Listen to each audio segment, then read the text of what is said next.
The phone rings at 3 a.m. in the quiet town of West Valley City, Utah.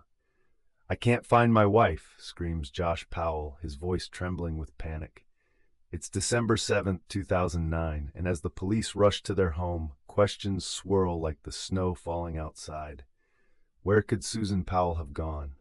Did she leave on her own, or is something more sinister at play?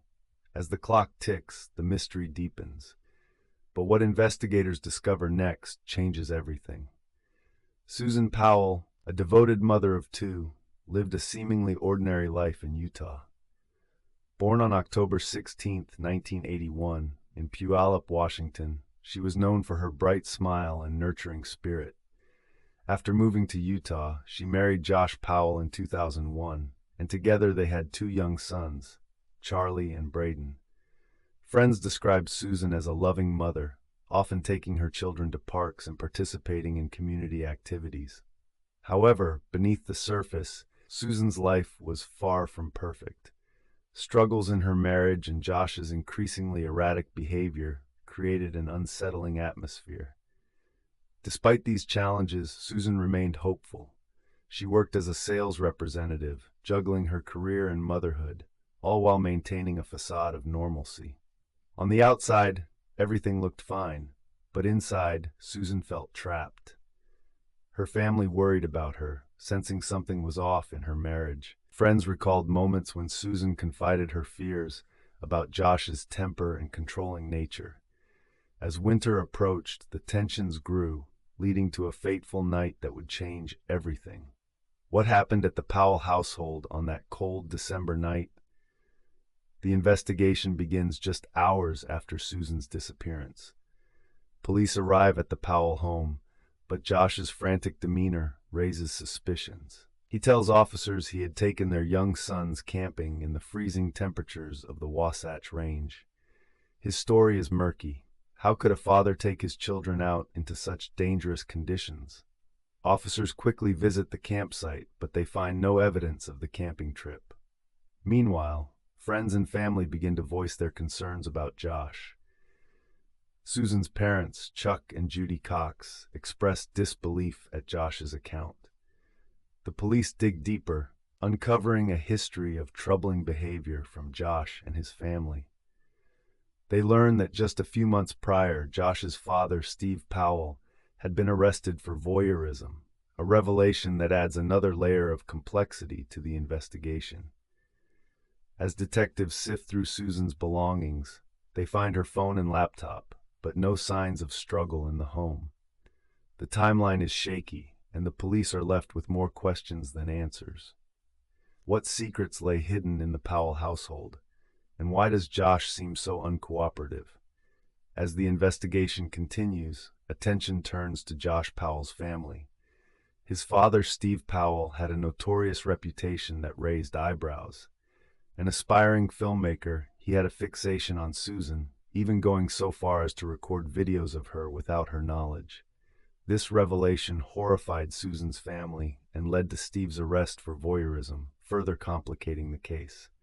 Meanwhile, Josh's behavior becomes increasingly erratic.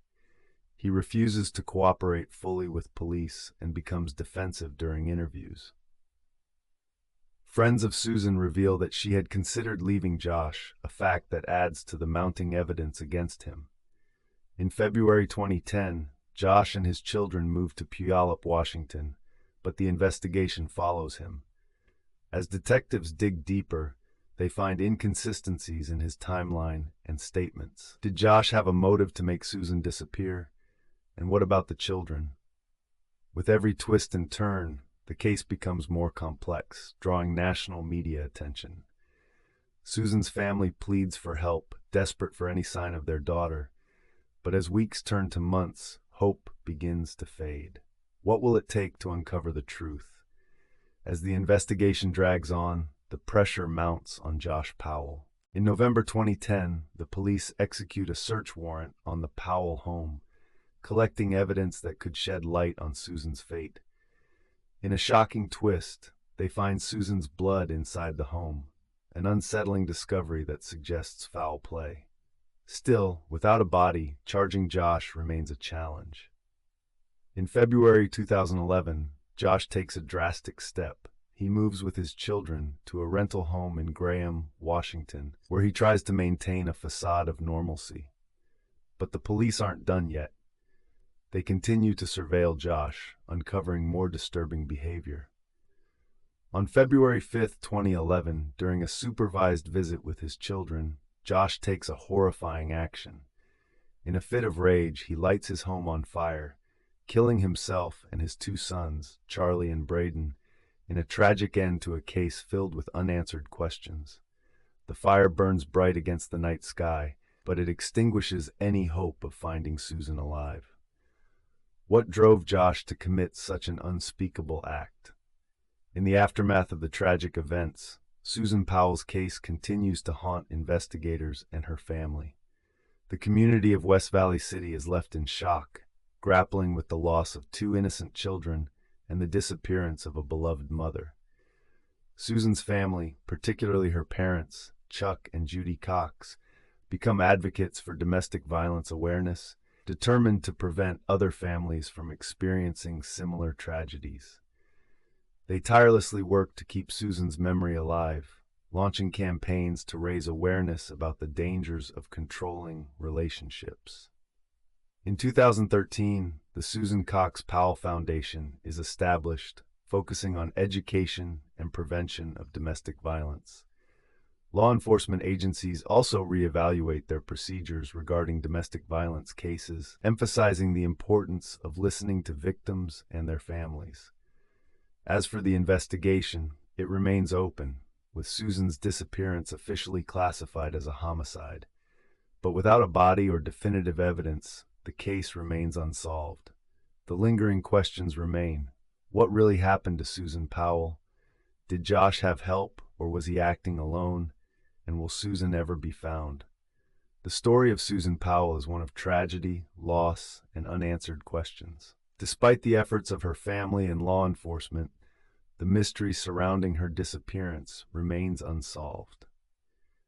The case serves as a chilling reminder of how domestic violence can escalate and the dire consequences it can have on families. As new generations are reminded of Susan's story, the call for justice and awareness continues. Her family hopes that by sharing her story, they can help others recognize the signs of abuse and seek help before it's too late. If this case keeps you up at night like it does me, hit subscribe so you don't miss the next one.